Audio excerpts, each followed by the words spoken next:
So hi guys, welcome to our channel. So first అయితే ఈ audio ఒకసారి వినండి, దాని తర్వాత మనం టాపిక్ గురించి మాట్లాడదాం.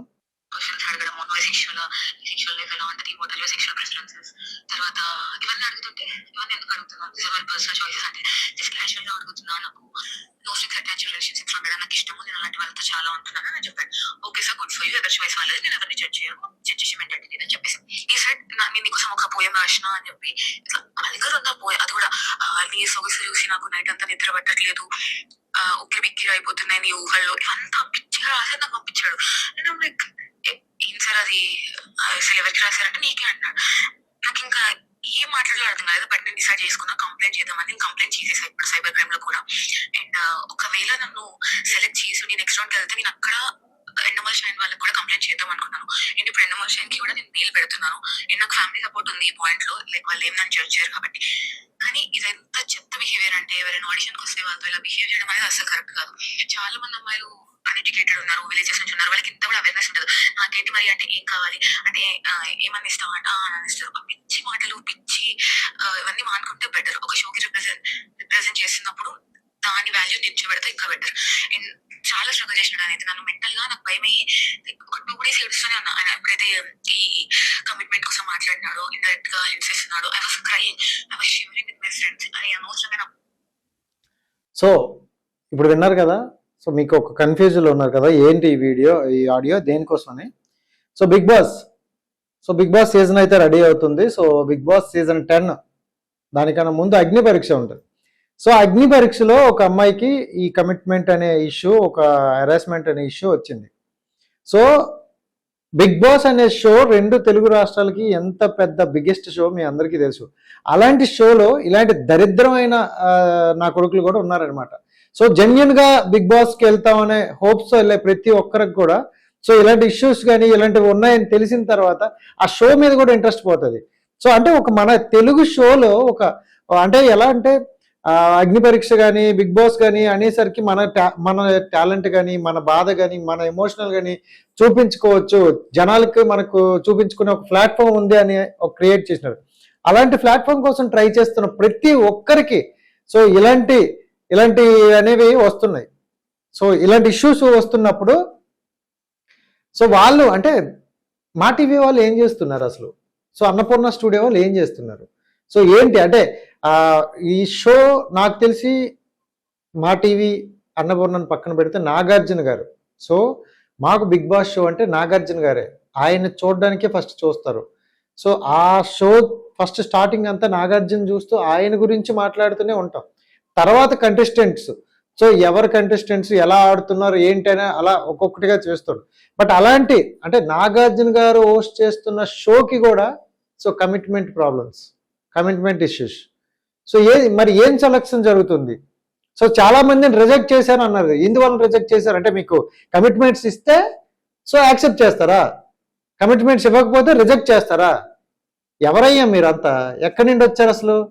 ఒక తెలుగు షోకి, ఒక తెలుగు ఆ షోకి మనం సంబంధించిన తెలుగు ఆడియన్స్, తెలుగు ప్రజలు తాలకు ఇష్టపడి సో ఆడిషన్స్ పెడితే మీరు కమిట్మెంట్స్ అడుగుతారా? సో ఎక్కడికి వెళ్తుంది అసలు, ఏం జరుగుతుంది అసలు, ఈ షో ఏం జరుగుతుంది?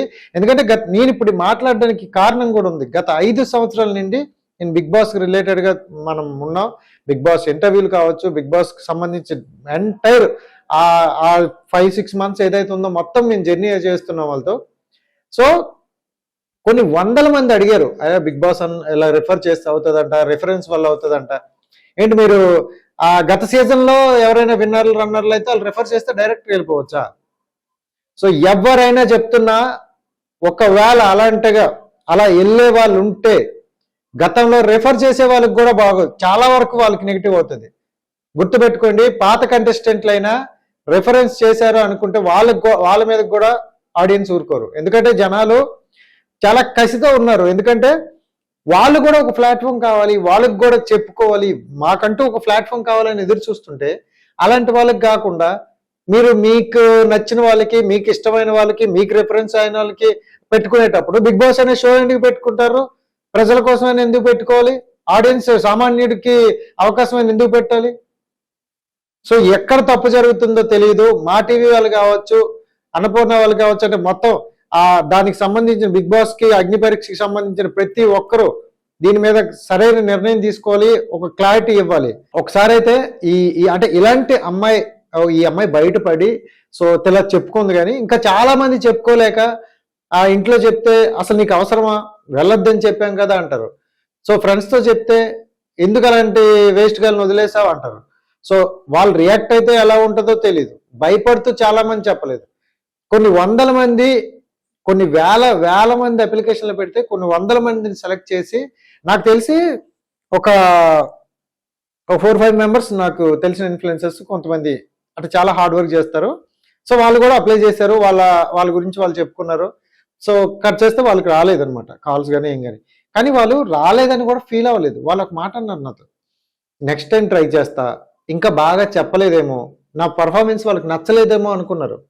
అలాంటి వాళ్ళకి మీరు కమిట్మెంట్ ఇస్తే వెళ్తున్నారు.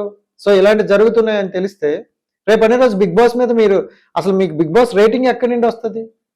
సో బిగ్ బాస్ మీద ఉన్న మంచి ఒపీనియన్ కూడా పోతుంది. ఎందుకు నేను ఇంత బాధతో చెప్పడానికి కారణం ఏంటంటే గత 5 సంవత్సరాల నుండి కదా మీతో ట్రావెల్ అవుతున్నాం.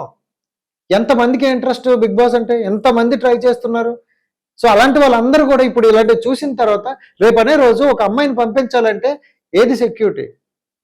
ఇంత పెద్ద ప్లాట్ఫామ్కి మా అమ్మాయి ఏదో సాధిస్తుందనే వాళ్ళ అమ్మ నన్ను పంపిస్తారు. సో మీరు చేసే పని ఇదా?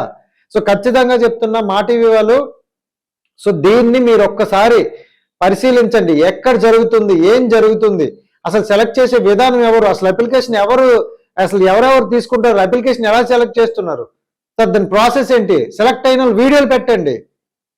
సో సెలెక్ట్ అయిన వీడియోలు పెట్టండి. వాళ్ళ వీడియోలు చూసి ఓకే వీళ్ళు ఇలా చెప్పారు అయ్యారు, నాకన్నా బాగా చెప్పారు అయ్యారు అని వీళ్ళు కూడా అనుకుంటారు.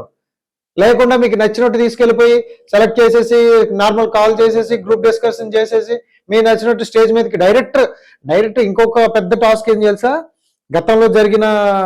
గతంలో ఉన్న వాళ్ళు ఎవరైనా కంటెస్టెంట్స్ సో వాళ్ళు రిఫర్ చేస్తే డైరెక్ట్ స్టేజ్ మీదకి అంట. సో వెళ్ళండి, మీరు డైరెక్ట్ స్టేజ్ మీదకి ఎలా వెళ్తారో మేము ఎలా మాట్లాడతాం చూస్తారు.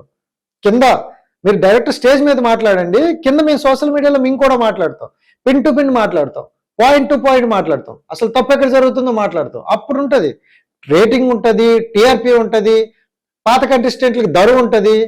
సో ఆడియన్స్ గట్టిగా ఉంటుంది, చూసేసుకుందాం ఎవరైనా.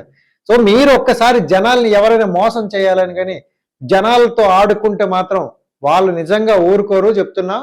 సో అగ్ని పరీక్ష అనే షో ఇప్పుడు ఇంత బాగా ఫేమస్ అయిందంటే దానికి కారణం అభిజిత్, సో నవదీప్ అండ్ బిందుమాధవ్ గారు. వీళ్ళ ముగ్గురు హార్డ్ వర్క్, వీళ్ళ ముగ్గురు సెలెక్ట్ చేసుకునే విధానం.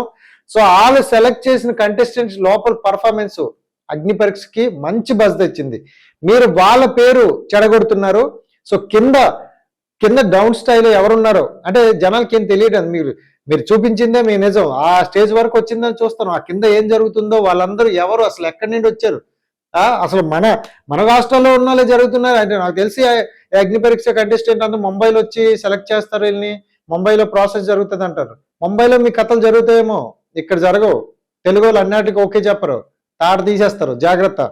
మళ్ళీ నిజంగా చెప్తున్నా, అగ్ని పరీక్ష కానీ ఏమైనా ఇంకా ఒక ఆల్రెడీ అమ్మాయి ఇచ్చింది, అమ్మాయికి న్యాయం జరగకపోయిందా, అమ్మాయి న్యాయం జరిగిన వరకు పోరాడతాం, న్యాయం జరగకపోయిందా తాడు తీసేస్తాం. దాని తర్వాత ఎవ్వరు వచ్చినా ఇలా జరిగిందని ఎవరైనా మాకు చేసిన విత్ ప్రూఫ్స్ తో పాటు మీ దగ్గరికి వస్తాం. అసలు షో మొత్తం బ్యాడ్ అయిపోద్ది. ఒకసారి గుర్తుపెట్టుకోండి, గతంలో కూడా వేరే ఒక సీజను వేరే స్టేట్ లో చూసారా ఎలా జరిగిందో. సో మధ్యలో ఉండగా కూడా ఆగిపోద్ది అనమాట. సో ఒక్కసారి జనాలు తలుచుకుంటే ఏదైనా సాధించగలరు. ఇన్ఫ్లుయెన్సర్స్ కావచ్చు, కామన్ మ్యాన్స్ కావచ్చు, చాలా మంది కష్టపడుతున్నారు. వాళ్ళు ఏదో చూపించుకోవడం కోసం, మా టాలెంట్ చూపించుకోవాలి, మేమేంటో నిరూపించుకోవాలని ఆ బిగ్ బాస్ కోసం కాళ్ళ వేళ పడి తిరుగుతున్నారనమాట.